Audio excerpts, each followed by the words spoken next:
asked me, after I'd come back to life in India after such a long time abroad and having seen Indian politics only from the outside, I was dumb enough to say yes. And the result was that I walked into something that was probably far more challenging than some of the minefields I had plowed through during the civil war in the former Yugoslavia and so on. It really was quite an experience. So I would say to you all, go into politics only if you're truly passionate about either the issues that guide the governance of our country, or you really feel a sense of affinity with your people and they want you to represent them and you feel you can represent their needs and their hopes better than others.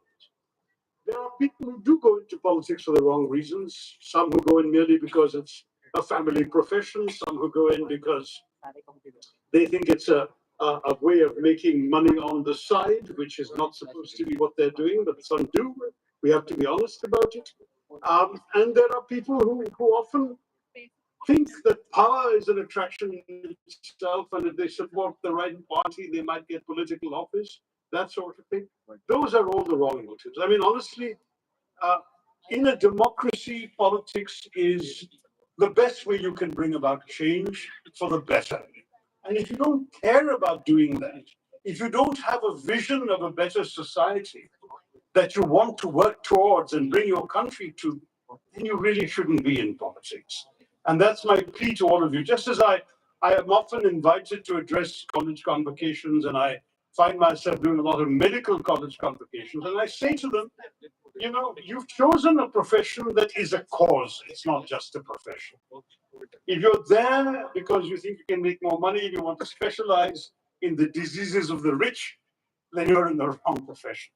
Because a profession like medicine has to be about wanting to save lives, wanting to save.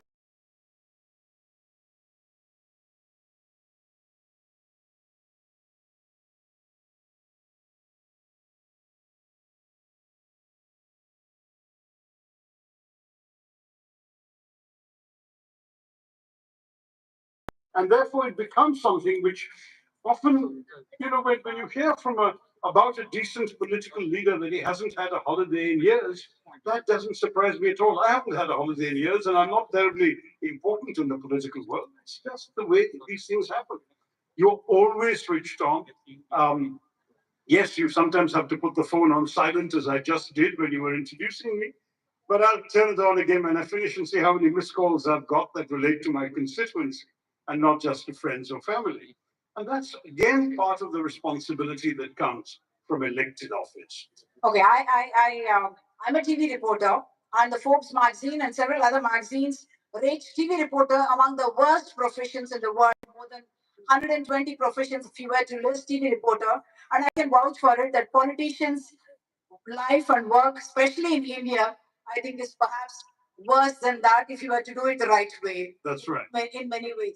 But I was in Thiruvananthapuram on the day of elections and I met Dr. Tharoor there as well. And I remember people coming in from the Gulf and elsewhere to vote. And there was this young man who would come in from Delhi to vote. And then he kept sending me these little messages, texts. You asked me why I came from Delhi to vote. This is why. And he sends me Dr. Tharoor meeting the family of the youngster who Ernst and Young, she died by in unfortunate circumstances. He says, this is why I. How do you engage the youth if you are telling them that this is a very tough thing? Do we need to incentivize politics?